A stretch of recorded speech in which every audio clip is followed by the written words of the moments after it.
লক্ষ্য করে দেখতেছি প্রতিহিংসার প্রতিফল আমরা মনে করতেছি ও আমার প্রতিপক্ষ, ও আমার চরম দুশ্মন, ও আমার চরম শত্রু। খুনাখুনি, রাহাজানি, মারামারি, সন্ত্রাসী কায়দায় চলতেছি। আল্লাহর কাছে দোয়া করি, আল্লাহ আমাদের এর ভিতর সমঝোতা দিয়ে দাও, সমঝোতার বুঝ দান করো। জোরে বলেন একটু আমিন, জোরে বলেন না একটু আমিন। গত 2 দিন আগে হলো সম্ভবত, গতকালকের আগের দিন জামালপুরের আমার এক ভাই, প্রিয় ভাই, আপনার একজন মুসলিম ভাই, কারণ আমি মুসলিম, আপনি যদি মুসলমান হন সেটা আমার বংশেরও হতে পারে, বংশের বাহিরেও হতে পারে, সে একজন মুসলিম। জামালপুরের এক মুসলিম ভাইকে হত্যা করা হলো, শহীদ করা হলো। প্রতিপক্ষ, এটি অপরাধ, এটি অপরাধ। আমি বলি বন্ধু, রাজনীতি মানব জীবনের একটা অংশ, অর্থনীতি আমার মানব জীবনের অংশ, শিক্ষানীতি মানব জীবনের অংশ, আমার ভূগোল নীতির মানব জীবনের অংশ। আমি নামাজ পড়বো কেমনে, এটার ব্যাপারে আল্লাহ যেমন একটা ফয়সালা দিয়েছে, আমি আমার সমাজ গঠন করব কিভাবে, এর ব্যাপারেও ইসলামের একটা সমাধান আছে না নাই? কথা বলার আছে না? আমি সমাজ গঠন করব, আমি আমার পরিবারের লিডার বা পরিবারের আমি সদস্য, আমার পরিবারটাকে কিভাবে গঠন করব, সমাজটাকে কিভাবে গঠন করব, দেশটাকে কিভাবে গঠন করব, ইসলাম আমাকে একটা নিয়মতান্ত্রিক একটা পথ বাতলে দিয়েছে। এই পথের বাহিরে যদি যাই আমি হয়ে যাব জালিম। পরিবারের সদস্যদের প্রতি একটা নিয়ম আল্লাহ পাক দিয়েছেন, আইন দিয়েছেন। আমি সমাজের প্রধান, সমাজটাকে কিভাবে পরিচালনা করবো এর একটা আইন আছে। এর বাহিরে যখন আমি যাব তখন হয়ে যাব জালিম। আর জালিমের ব্যাপারে আল্লাহ পাক রব্বুল আলামিন বলেন, ইন্নাল্লাহা লা ইয়াহদিল কওমাজ জালিমিন। আল্লাহ পাক বলেন জালিম সম্প্রদায়কে, জালিম বংশের মানুষকে আমি হেদায়েত করব না। হেদায়েত যদি না হয় ওই ব্যক্তিটাও হবে, ওই ব্যক্তিটা পথভ্রষ্টতার ভিতরে থাকলো, আর পথভ্রষ্টতার ভিতরে যে ব্যক্তি থাকলো ওই অবস্থায় যদি ইন্তেকাল করে ওই ব্যক্তিটি হবে জাহান্নামী, এতে কোনো সন্দেহ নাই। জামালপুরের ভাইটা যে মারা গেল, আমরা দেখেছি বিষয়টা একটু ব্যতিক্রম। আমি বলি বন্ধু, কেন আমি মারবো, কি জন্য মারবো? আমার যত বড় শত্রুই হোক তাকে মারার অথরাইজেশন আল্লাহ আমাকে দেয় নাই। আমাকে দিয়েছে? না, দেয় নাই। আপনি আমার আঘাত করতে পারেন, অন্যায়ভাবে ন্যায়ভাবে আপনি আঘাত করলেন, কিন্তু পাল্টা আঘাতের জবাব আমাকে দেওয়ার সুযোগ দেয় নাই। ইসলাম আমাকে সুযোগ দেয় নাই। ইসলাম আমাকে বলে যদি ক্ষমা করার সুযোগ হয় ক্ষমা করে দাও, আর তুমি নিজের হাতে আইন তুলে নিতে পারো না, এর জন্য একটা বিচার বিভাগ আছে। কথা বলেন আছে না? এর জন্য একটা বিচার বিভাগ আছে। সমঝোতা যদি হয় তাহলে স্যাক্রিফাইস করে দাও, আর স্যাক্রিফাইস যদি না করতে পারো তাহলে একটা বিচার বিভাগ আছে। প্রিয় বন্ধু, হযরত ওমর রাদিয়াল্লাহু তাআলা আনহুর দরবারে 2 জন যুবক আসলো, আর একজন যুবককে ধরে, যুবকের হাত বাঁধা, উল্টো দিকে হাত বাঁধা। এই 2 যুবক হযরত ওমর রাদিয়াল্লাহু তাআলা আনহুকে বললেন, আমিরুল মুমিনিন, এই আসামিকে ধরে এনেছি। আসামিটা আমার আব্বাকে হত্যা করেছে, আপনি বিচার করুন, সুষ্ঠু বিচার করুন। আল্লাহ রাব্বুল আলামিন কোরআনুল কারীমের ভিতরে ছোট্ট একটি আয়াতে কারিমা নাজিল করি এ ব্যাপারে সুন্দর পরিষ্কার জবাব দিয়েছেন। কুতিবা আলাইকুমুল কিসাস, কিসাসের বিধান আমি ফরজ করে দিলাম। কুতিবা মানে ফরজ, আলাইকুমুল কিসাস তোমাদের উপরে কিসাস ফরজ করে দিলাম, অর্থাৎ হত্যার পরিবর্তে হত্যা, এটা আমি আমার রবের পক্ষ থেকে একটা আইন তোমাদের উপর বাতলায় দিলাম। এখন দেখা গেল আমার ভাইকে মারছে একজন, আমার চাচাকে মারছে, আমার বাবাকে মারছে। যেই ব্যক্তিটাকে মারলো, যেই ব্যক্তিটা আমার বাবা অথবা ভাই চাচাকে মারলো, আমি কি ওই ব্যক্তিটাকে মারতে পারবো নাকি? ইসলাম বলে না না, তোমাকে মারার সুযোগ নাই। আইন আছে, বিচার বিভাগ আছে, ওই বিচার বিভাগের মাধ্যম দিয়া যেই সমাধান আসে ওই সমাধান তোমাকে মেনে নিতে হবে। আমাকে একজন মারছে, আমি প্রতিশোধ নিতে পারবো না। ইসলাম বলে তোমার জন্য সুযোগ দেওয়া আছে, কুতিবা আলাইকুমুল কিসাস, কিসাসের বিধান আমি ফরজ করে দিলাম। তবে দুঃখজনক হলেও সত্য, আমার দেশে কিসাসের বিধান যদি সংসদের মাধ্যম দিয়া, পার্লামেন্টের মাধ্যম দিয়া যদি এই বিলটা পাশ করা হতো, হত্যার পরিবর্তে হত্যা, প্রকাশ্যে হত্যার পরিবর্তে হত্যা। উদাহরণ দেওয়ার জন্য আমি বলতেছি, চৌপাকিয়া গ্রামের একজনকে মারা হয়েছে। মারছে কে? সলিমুদ্দিন সাহেব মারছে। বিচার বিভাগ এই বিষয়টা গ্রহণ করলো, বিচারের আওতায় নিয়ে আসলো, তদন্তে আসলো, সাক্ষী প্রমাণে দেখা গেল হ্যাঁ প্রমাণিত যে ব্যক্তি মারছে এটা প্রমাণ হয়ে গেছে। হাইকোর্টের সামনে যদি প্রকাশ্যে যদি ওই লোকটা, যেই লোকটা মেরেছি ওই লোকটাকে যদি প্রকাশ্যে যদি হত্যা করা হয় আর লাইভ টেলিকাস্ট যদি করা হয় social media, electric media, printing media যদি প্রচার করা হয়, বাংলাদেশে হত্যার পরিবর্তে হত্যা এইটা বিল উত্থাপন করা হয়েছে, পাশ করা হয়েছে, আল্লাহর কসম করে বলি আমার দেশের মধ্যে এতগুলো মায়ের বুক খালি হতো না। ওসমান হাদির মতন একজন বীর ইনকিলাব মঞ্চের মুখপাত্রকে প্রকাশ্যে দিনের বেলা গুলি করার সাহস পেত না। শেরপুরের শ্রীবর্দী থানার একটা সংগঠনের সেক্রেটারিকে প্রকাশ্যে জনসম্মুখে রামদা চাপাতি দিয়ে কোপায় হত্যা করার দুঃসাহস পেত না। কথা বলেন ঠিক কিনা? ইনসাফ কল্যাণের সমাজ দেশ গঠন হয়ে যেত। হযরত ওমর বললেন, যুবক নাই, যেই যুবককে ধরে এনেছো আর তোমরা দুইজন বাদী, বুঝলাম ভালো কথা, বাদী তোমরা দুইজন, দুই ভাই তোমার আব্বাকে হত্যা করেছে, এবার সাক্ষী ডাকো। ইসলাম বলে সাক্ষী ডাকো, বলে আমরা সাক্ষী। হযরত ওমর বলেন, ইসলামের আইন হলো, ইসলামের বিধান হলো, আপন লোকের পক্ষে আপন লোক সাক্ষী দিলে ওই সাক্ষী গ্রান্টেড হবে না, গ্রহণও হবে না। সুবহানাল্লাহ একটু বলবেন না? আমরা দেখেছি মামলা দেখেছি, অনেক মামলা দেখেছি। সাক্ষী হয় হলো ভাই, সাক্ষী হয় চাচা, সাক্ষী হয় বাবা, সাক্ষী হয় ছোট ভাই, আর ওইটাই মামলা গ্রহণ করে ওই সাক্ষীর উপরে মামলা নিষ্পত্তি করে দেয়। এরকম হয় না? এটা হলো ব্রিটিশদের আইন। আর ইসলাম বলে না, আপন লোকের সাক্ষী গ্রহণ করা হবে না। ওমর বললেন, এ দুই যুবক, বলো তো বলো তোমাদের সাক্ষী কারা? ওরা দুইজন বলল, আমরাই দুই ভাই সাক্ষী। ওমর বললেন, এই মামলা এখানেই খারিজ, বিচার হবে না, ছেড়ে দাও ওই যুবককে। এখন যেই যুবককে ছেড়ে দেওয়ার কথা বলতেছে, ওই যুবক দাঁড়ায়া চিল্লায়া বলতেছে, আমিরুল মুমিনিন, আসলে আমি হত্যা করেছি। এই দুই যুবক যা বলে সত্যই বলতেছি, আসলে আমি এই দুই যুবকের আব্বাকে আমি নিজে হত্যা করেছি।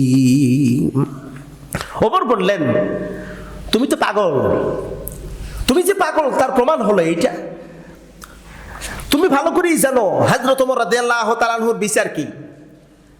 হত্যার পরিবর্তে হত্যা, তুমি হত্যা করেছো, আমার বিচার হলো তোমাকে হত্যা করা হবে, তোমাকে কতল করা হবে। তারপরে তুমি জেলে কেন বলতেছো? তার মানে হলো তুমি পাগল। এবার এই যুবক বলে, আমিরুল মুমিনিন, আসলে আমি পাগল না, আমি পাগল না, সত্যই বলতেছি, এই দুই যুবকের আব্বাকে আমি হত্যা করেছি। কিভাবে হত্যা করলে একটু ব্যাখ্যা করো। এই যুবক বলতেছে, হুজুর আমার বাড়িটা মদিনার অনেক দূরে, আমি এসেছিলাম মদিনায় বিশ্ব নবীজির রওজা জিয়ারত করার জন্য। রওজা জিয়ারত করে আমি আমার গন্তব্যের দিকে রওনা দিয়েছি। অনেকটা রাস্তা পেরিয়ে আমার শরীরটা যেন একটু ক্লান্ত লাগতেছিল। আমার শরীর ক্লান্ত। আমার বাহন ছিল উট। উট থেকে আমি নামলাম, আর উটটাকে একটা গাছের সাথে বেঁধে আমি আর একটা গাছের সঙ্গে একটু হেলান দিয়ে ঠেস দিয়া বিশ্রাম করতেছিলাম। মনের অজান্তেই কখন যেন আমি ঘুমায় পড়েছি, আমি একটু টের পাই নাই। ঘুম থেকে চেতন পেয়ে দেখি আমার উট নেই। উট কোথায় গেল কোথায় গেল খুঁজতে খুঁজতে পেরেশান। লক্ষ্য করে দেখি পাশে একজন বয়স বৃদ্ধ মুরব্বী দাঁড়ায় আছে। মনে হলো কাউকে বুঝি খোঁজে। আমি লোকটির কাছে গিয়ে দাঁড়াইতে না দাঁড়াইতে দেখি আমি যেই উট খুঁজতেছিলাম সেই উট এই বৃদ্ধ মুরব্বীর সামনে মরে রয়ে গেছে। মৃত অবস্থায় আমি উটটা দেখলাম। উট দেখার পরে আমার ভিতরে অশান্তি শুরু হয়ে গেল। এতটুকু রাস্তা আমি কেমনে যাব? আমার বাড়িতে কেমনে যাব? আমার কাছে কোনো যানবাহন নাই। মুরব্বীকে বললাম, ও মুরব্বী, এই উট কেমনে মরলো? এই উট তো আমার, উটের মালিক আমি। মুরব্বী হতভম্ব হয়ে বলল, যুবকরি, আমার এই আঙ্গুর বাগানের রক্ষণাবেক্ষণের দায়িত্ব আমার। এই উট বারবার করে আঙ্গুর বাগানের দিকে আসতেছিল, আঙ্গুর বাগানের আঙ্গুর গাছ খাচ্ছিল। আমি কয়েকবার তাড়ায় দিলাম কিন্তু উট যায় না। এক পর্যায়ে আমি এবার উটটাকে মারার নিয়ত নয়, সরানোর উদ্দেশ্যে একটা পাথর খণ্ড নিয়ে ছোট্ট একটা পাথর দিয়ে উটকে আমি আঘাত করলাম। ওই পাথরের আঘাতে উট মুহূর্তের মধ্যেই মারা গেল। মারার নিয়তে না, তাড়ানোর উদ্দেশ্যে আমি একটা ঢেল দিয়েছি, উটের শরীরে লাগা মাত্রই উট মারা গেছে। এই যুবক বলে, আমিরুল মুমিনিন, শোনা মাত্রই আমার সেন্সটাকে কন্ট্রোল করতে পারলাম না, আমার শরীরে চরম রাগ হয়ে গেল। আমি বৃদ্ধ মুরব্বীর শরীরে একটু ধরে ঝাঁকুনি দিলাম আর বললাম, কত বড় ক্ষতি করলেন হুজুর গো, আমি মারার নিয়তে নয়, আমার রাগটাকে কন্ট্রোল করতে পারি নাই। মুরব্বীর কপালের উপরে চলের উপরে কয়েকটা ভুসি দিয়েছি আর একটা পেটে ভুসি মারলাম, মারার নিয়তে নয়, রাগ অতিরিক্ত হয়ে গেছিল। আমার সামনেই এই মুরব্বীটা মারা গেল, আমি মুরব্বীকে মেরে ফেললাম। আমিরুল মুমিনিন, এই মুরব্বী যখন মারা গেল সেখানে কেউ ছিল না, শুধু আমি একা। আমি ইচ্ছা করলে পালিয়ে যেতে পারতাম। ও হুজুর, আমি যতটুকু জানি আল্লাহ পাক কিয়ামতের ময়দানে বিচার করবেন, প্রকাশ্যে অথবা অপ্রকাশ্য যত গুনাহ করা হয়েছে সব গুনার বিচার করবেন তিনি কে? জোরে বলবেন না, তিনি কে? আল্লাহ বিচার করবেন। আমি যে হত্যা করেছি কেউ জানে না, জানে একজন, তিনি কে? আল্লাহ জানি। আমি চিন্তা ভাবনা করলাম, আমি তো মারাত্মক একটা ভুল করে ফেলেছি, এটাকে আমি গোপন রাখবো না, এর জন্য যত শাস্তি হয় আমি মাথা পেতে নেব। এমনকি আমি মৃত্যুবরণ করতেও আমার দ্বিধা সংকোচ নাই। এই অপরাধের কারণে যদি আমি মারা যাই, তা হয়তোবা আমাকে মাফ করে জান্নাত দিবে। তখন আমি মুরব্বীকে খোঁজার, মুরব্বীর ও পরিবারের সদস্যদেরকে খোঁজার জন্য আমি বের হলাম। খুঁজতে খুঁজতে এই দুই যুবককে পেয়ে বসলাম। এই দুই যুবক ওই মুরব্বীর সন্তান। আমি বলা মাত্রই ওরা আমাকে মারার জন্য উপক্রম, মারবে, আমাকে মারবে। আমি বললাম, দেখো, আমি একটা ভুল করেছি, একটা ভুলের কারণে এটাকে আমি সঠিক বিচারের জন্য আমি তোমাদেরকে খুঁজে বের করেছি। তোমরা আমাকে মেরে তোমরা আর অপরাধী হয় না, বরং আমাকে ধরে হযরত ওমরের দরবারে নিয়ে যাও, হযরত ওমর রাদিয়াল্লাহু তাআলা আনহু বিচার করে দিবে, সঠিক বিচার করে দেবে, ইনসাফ ভিত্তিক করেছে বিচার করে দিবে। আল্লাহ পাক বলেন, ওয়া ইযা হাকামতুম বাইনান নাসি আন তাহকুমু বিল আদল। আল্লাহ কয়, দুইজন মানুষের যদি বিচার করা হয় ইনসাফ ভিত্তিক বিচার করো। মানুষের বিচার যখন করবে ইনসাফ ভিত্তিক বিচার করো। বাদীও যেন সন্তুষ্ট থাকে, বাদীও যেন ইনসাফ পায়, বিবাদীও যেন ইনসাফ পায়। বেইনসাফি বিচার করা যাবে না। হুকুম কার? জোরে বলতে হবে, হুকুম কার? অমুসলমান, ইসলামী স্টেট যদি প্রতিষ্ঠিত হয়, বিচারকরা বিচার করবে, বাদী বিবাদী উভয় ইনসাফ পাবে, মামলা হাজার বছরের পর বছর পরে থাকবে না, বিনা দোষে কোনো ব্যক্তি একদিনেরও জেল খাটবে না। আমরা লক্ষ্য করে দেখেছি ইনসাফ ভিত্তিক বিচার না পাওয়ার কারণে আমি জেলখানার ভিতরে দেখেছি অসংখ্য ব্যক্তি কোনো অপরাধ করে নাই, মিথ্যা মামলায় বছরের পর বছর জেল খাটতেছে। এমন লক্ষ্য করে দেখেছি কোনো অপরাধ করে নাই, বিনা দোষে ফাঁসির মঞ্চে তাকে ঝুলাইয়া হত্যা করা হয়েছে। ইনসাফ ভিত্তিক বিচার প্রতিষ্ঠিত হবে তখনই যখন ন্যায় সত্য প্রতিষ্ঠিত হবে। সৎলোক যখন প্রতিষ্ঠিত হবে সমাজের, সব ভালো মানুষ যখন সমাজের প্রতিষ্ঠিত হবে, ওই মানুষের দ্বারাই কেবল ইনসাফ প্রতিষ্ঠিত হবে। কথা বলেন ঠিক কিনা?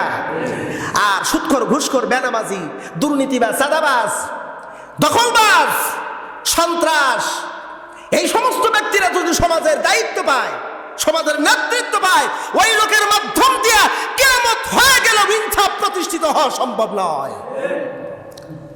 হযরত ওমরের দরবারে নিয়ে যাও, ও আমিরুল মুমিনিন, আমাকে ধরে এনেছে, আপনি বিচার করুন। আমি সত্যই বলতেছি, আল্লাহর কসম করে বলি একটাও মিথ্যা কথা আমি বলতেছি না। আর কি সাক্ষীর প্রয়োজন হয়? কথা বলেন না কেন? যে হত্যাকারী নিজেই বলতেছে আমি হত্যা করেছি। ওমর কাজীকে ডাক দিয়ে বলেন, কাজী, কাজী, কাজী বলতে তো বিয়ে দিয়ে পড়ে ওই কাজী কিন্তু না, কাজী শব্দের অর্থ হলো বিচারক। ফতোয়া বিভাগের যিনি দায়িত্ব ছিলেন তাকে বলা হয় মুফতি। আমাদের তো এখন তো মুফতির অভাব নাই, যার তার নামের পিছনে মুফতি লাগাই, মুফতি লাগাতে পারে সেই ব্যক্তি যিনি বিচার বিভাগের যিনি ফতোয়া দিতে পারে, তিনি লিখতে পারেন তার নামের পূর্বে মুফতি। আমরা ইতিহাস করার পরপরই আমাদের নামের পূর্বে লিখে দিই মুফতি। না না না, ফতুয়ার কিতাবের মধ্যে আসছে মুফতি লেখার অথরাইজেশন ইসলাম তোমাকে দেয় নাই। মুফতি সাহেব ফতুয়া দাও, ও কাজী রায় দিয়ে দাও। রায় দিয়ে দিল, যেহেতু প্রমাণাদি হয়েছে এই যুবক এই দুই যুবকের পিতাকে হত্যা করেছে, রায় হলো তার মৃত্যুদণ্ড। মৃত্যুর কথা শোনা মাত্র এই যুবক এক বিন্দু তার ভিতরে কোনো দুর্বলতা আসলো না, তার ভিতরে কোনো ভয় আসলো না। কারণ যারা আল্লাহর পথের সৈনিক, যারা আল্লাহর সৈনিক, যারা ঈমান এনেছে, তারা কখনো মৃত্যু কি দেখে ভয় পায় না। ঠিক কিনা? মৃত্যুকে